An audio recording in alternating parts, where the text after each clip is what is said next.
Peter Dinklage comes into this as when Rachel Zegler was cast, he laughed at Disney saying it's fake progressivism. Literally no offense to anything. They're very proud to cast a Latino actress as Snow White. It makes no sense to me. You're progressive in one way, but you're still making that backward story of 7 dwarves living in a cave. What the are you doing, man? They're remaking the movie. They just got rid of the dwarves. Okay, but what do they call them? Why would they get rid of the them dwarves, though? Magical creatures.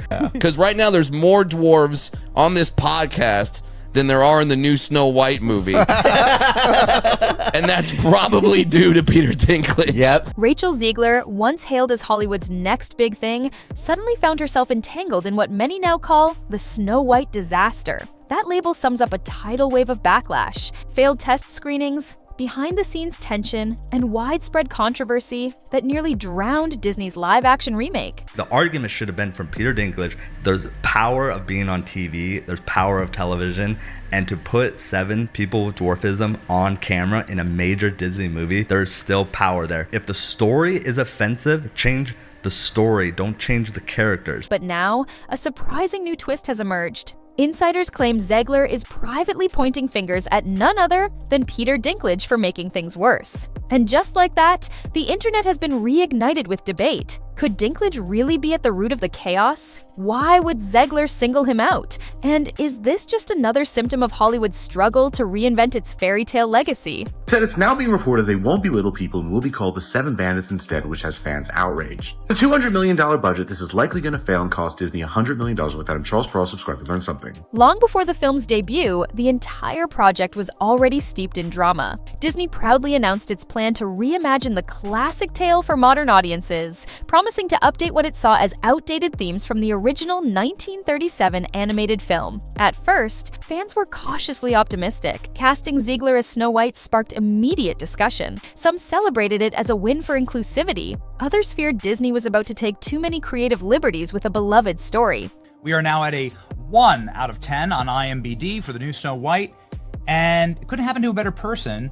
What is the lesson to be learned here with this Snow White disaster? Yeah, we had more dwarfs than we did viewers in most of these theaters. And as you know, there were no dwarfs other than some CGI weird generated version of them. Then came Peter Dinklage, who publicly criticized the idea of portraying 7 dwarfs in what he felt could be a stereotypical and offensive way. His comments struck a chord, particularly with those who believed Hollywood needs to be more mindful in its portrayals. But Disney was thrown into damage control. The studio now faced the impossible task of honoring a classic without stepping into controversy. Fans were instantly divided. Some praised Dinklage for speaking up, while others accused him of derailing a timeless story that, handled with care, could be both respectful and magical. The reason being that Peter Dinklage, who does have achondroplasia, finds the depiction of the 7 dwarfs very offensive. Peter Dinklage said that Disney casting Rachel Zegler is their way to feel good about themselves while ignoring a much bigger problem. Zegler, during all of this, remained mostly silent, whether due to personal choice or legal contracts. She didn't weigh in. Still, whispers from inside the production hinted at rising tensions. Reports of script changes started to swirl. Sources claimed Disney was scrambling behind closed doors, rewriting the plot in response to Dinklage's remarks. The creative team was allegedly split, unsure of whether to include or completely abandon the dwarfs altogether.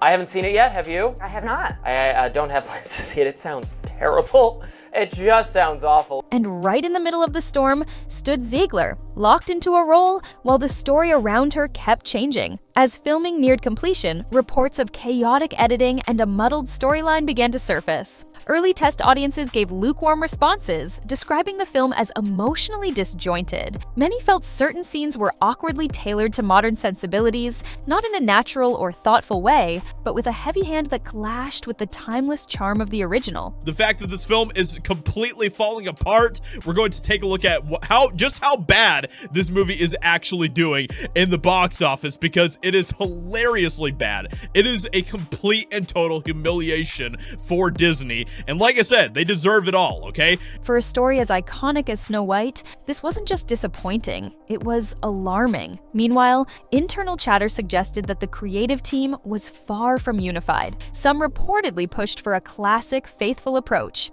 Others demanded sweeping changes to better reflect modern ideals. And at the center of it all was Rachel Zegler, now the public face of the project. Every misstep, whether in the script, direction, or publicity, somehow traced back to her. Soon, whispers began to circulate that Zegler herself was growing frustrated. Some claimed she was venting behind the scenes, others said she was doing quiet damage control.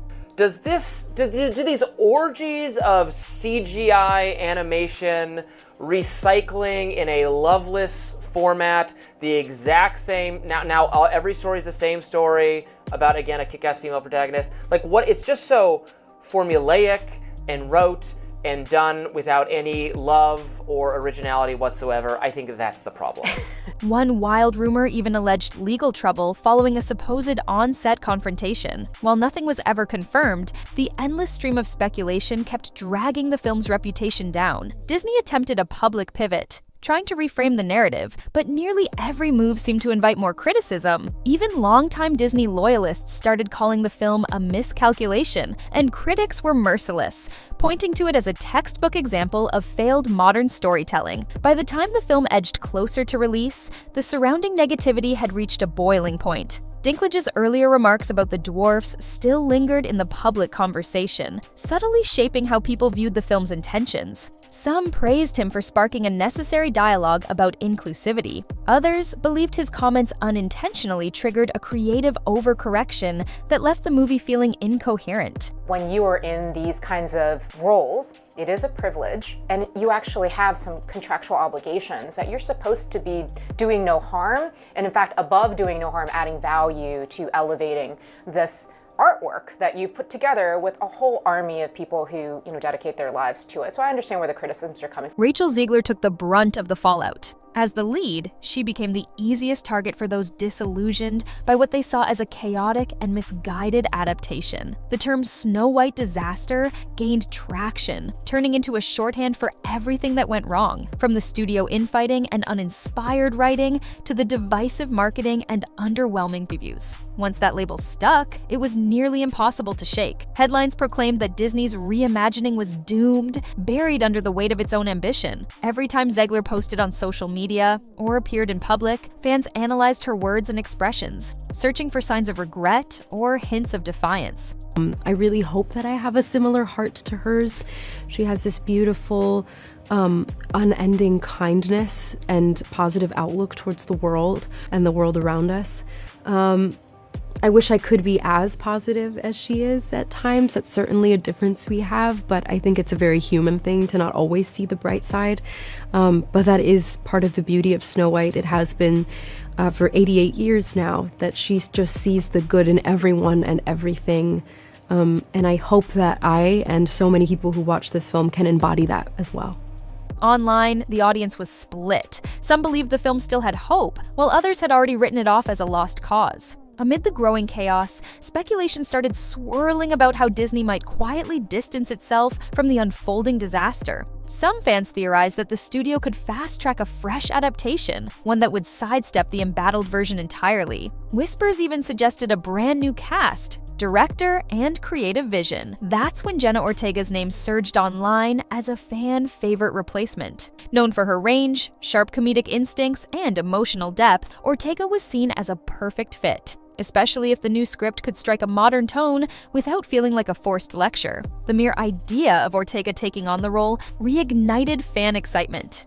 As an actor, you don't get to dictate anything. You don't get to dictate if a film actually happens. You don't get to dictate when it is shot, how it is shot, if you can ever speak about it to the public. You are simply just there to show up and say your lines and look the way they want you to look. Even as Zegler's version continued to drown in bad press. Then came the twist. Unverified reports began circulating that Rachel Zegler was privately blaming Peter Dinklage for the film's downfall. According to the rumors, Zegler believed the backlash and resulting rewrites were directly triggered by Dinklage's early criticism of how the dwarfs might be portrayed. She allegedly confided that these sudden changes threw the tone off balance, leaving her performance adrift in a constantly shifting narrative. Whether fair or not, the claim took hold, sparking a fresh wave of online debate. Supporters argued that Zegler's frustration made sense. After all, the film's focus had veered from her performance to an industry-wide discussion about representation, one that buried the entire cast's work before it had a chance to be judged on its own merit. Snow White is the first American feature-length animated movie. 1937. It's one of the most beloved movies of all time.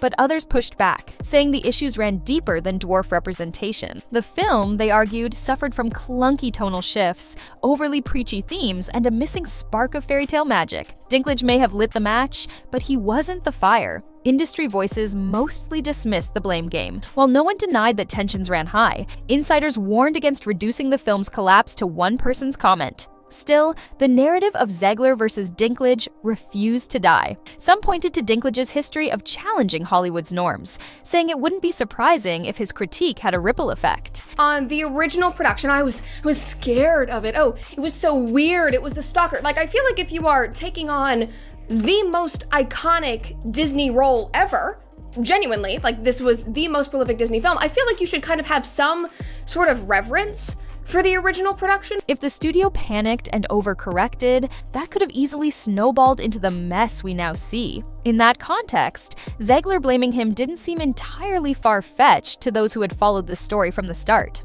When the film finally hit theaters, it arrived burdened by months of controversy and low expectations. Reviews ranged from mediocre to brutal, echoing concerns raised during early screenings. Critics found the story disjointed, caught between forced modernization and awkward throwbacks to the original. The portrayal of the dwarfs was especially divisive. Some viewers felt they'd been reduced to hollow stand-ins, as if the filmmakers couldn't decide whether to feature them, minimize them, or rework them entirely.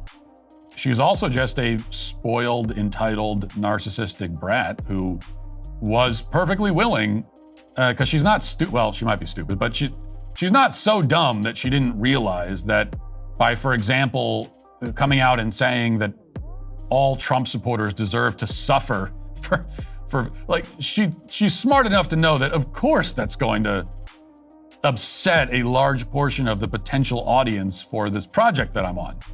Rachel Zegler's performance was equally polarizing. Some applauded her for giving her best, despite a turbulent script, while others argued she was simply miscast for the role. Peter Dinklage, meanwhile, stayed conspicuously silent. That silence only fueled speculation. Was he distancing himself out of respect, or was he disappointed by how the final cut handled the very concerns he raised? Zegler, still under the public microscope, faced endless online analysis. Her interviews and social media posts were combed for hidden jabs or subtle references. When she spoke about creative misalignments, was she hinting at Dinklage? Or was she criticizing Disney's direction as a whole? It became difficult to separate fact from rumor as theories spread like wildfire. And this started with the movie star Rachel Zegler, who I believe would be categorized as a loudmouth dope. The release came and went, sparking a brief wave of online chatter, but failing to make a real dent critically or financially. Inside Hollywood, the production was quickly labeled a cautionary tale, a film derailed by too many competing voices and reactive decisions. Some analysts argued that the whole debacle might have been avoided with a more thoughtful balance,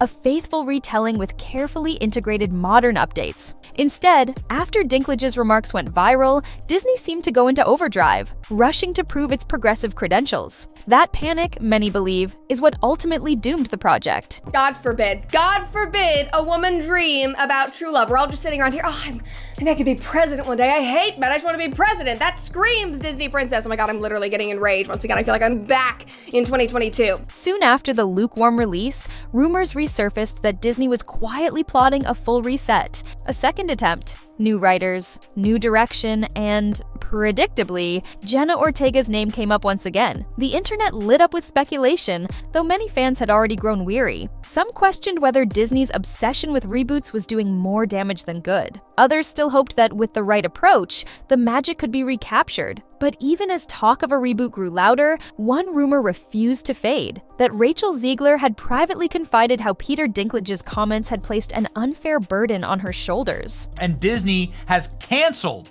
all of Rachel Zegler's appearances on their media platforms. Kind of tough if you are the biggest media company on earth to have that company turn against you. Allegedly, she felt blindsided by the script changes and frustrated that she became the scapegoat for a production weighed down by controversy from day one. No recordings or concrete proof ever surfaced, but to those who had watched the dwarfs controversy dominate the narrative for months, the rumor felt believable enough to stick. By this stage, some fans began flipping the blame. They argued that Rachel Zegler, given her status and platform, could have spoken out earlier if she truly felt the story was going off the rails. Disney, despite losing over $1 billion on their last 4 movies, as they continue to shove woke politics into people's faces, who just want to go to the movie, laugh, cry, and go home. Look, people don't want to be lectured when they're watching a movie, and they certainly don't want to be told that they're bad people.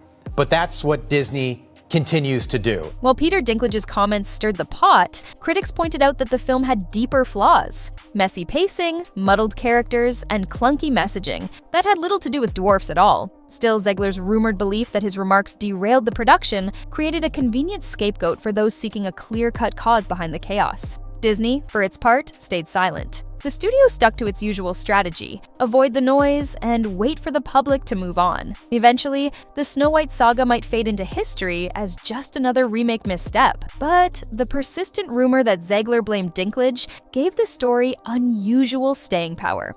I know this point has been made, but this truly is the worst casting maybe in the history of the film industry. It wasn't just a box office flop, it became a case study in how creative disagreements and public controversies can hijack a production. Journalists who tried to press either star for a comment were met with silence or vague deflections. It made sense. Dinklage, known for challenging Hollywood's norms, likely saw no reason to defend himself. Zegler, if she truly did hold him responsible, probably knew that speaking out publicly would only fan the flames. Any direct criticism would have launched new arguments about representation, storytelling, and blame, turning an already messy situation into a media circus. This is someone who is as entitled as, I don't need your business. And if you disagree with this sentiment, I don't need your business. Thanks. You know what? Maybe Disney does. Maybe you're a tool, you're a pawn in this film. You didn't write it, you didn't direct it. You have nothing to do with the creation of Snow White. Right. You should shut up and do the job. As the headlines faded, the Snow White disaster lived on in Reddit threads, fan discussions, and industry gossip. The tangled web of creative clashes, modernization gone wrong, and behind-the-scenes tension highlighted a bigger problem: the tightrope Hollywood walks when reimagining beloved stories in a hypersensitive age. The rumored rift between Zegler and Dinklage became symbolic, less about the two actors themselves and more about the fragile state of studio filmmaking, where even good intentions can collapse under the weight of expectations. The thing that really shocks me about this story, Disney and all these media companies, they invest hundreds of millions of dollars into these projects, right?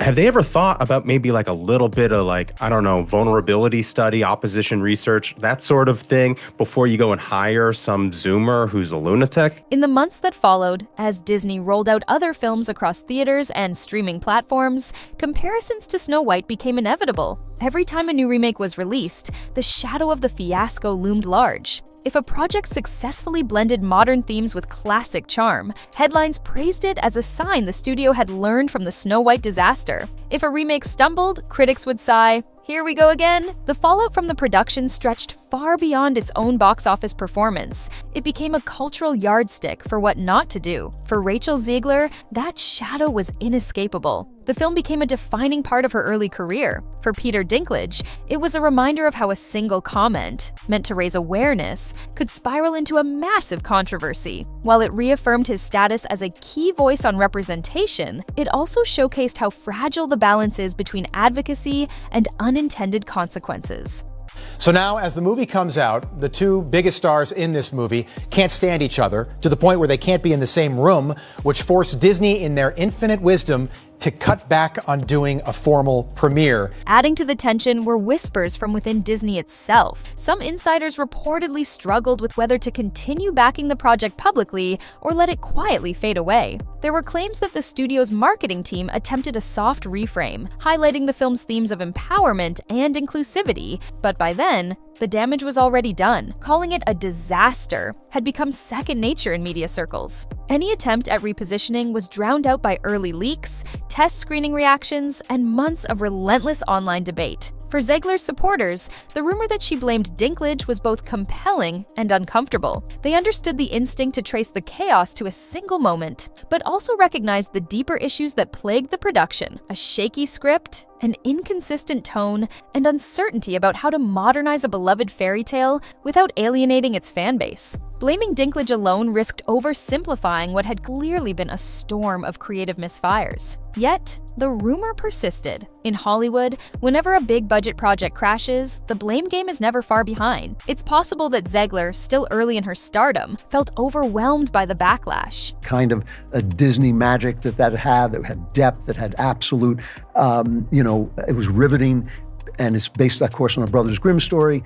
Maybe the idea of Dinklage's remarks being a tipping point made sense to her emotionally, even if she never said it publicly. And of course, once the internet caught wind of that narrative, it latched on with full force. Another chapter in the never-ending post-mortem of a film that, from the very beginning, seemed destined to stumble. Meanwhile, Peter Dinklage quietly turned his attention to other projects. In interviews, he focused on upcoming roles or reflected on his career. When Snow White came up, if it came up, he either dodged the question or offered careful remarks about the importance of nuance in storytelling. There was little reason for him to revisit the controversy. Whether he even knew about Rachel Zegler's rumored frustration was unclear. Some speculated he'd heard, but chose not to engage. Others believe the rumor barely reached him, drowned out by the film's larger issues. Even if everything worked perfectly, it would have been almost impossible for this movie to succeed, because you're comparing it to one of the most beloved films of all time and a truly groundbreaking movie.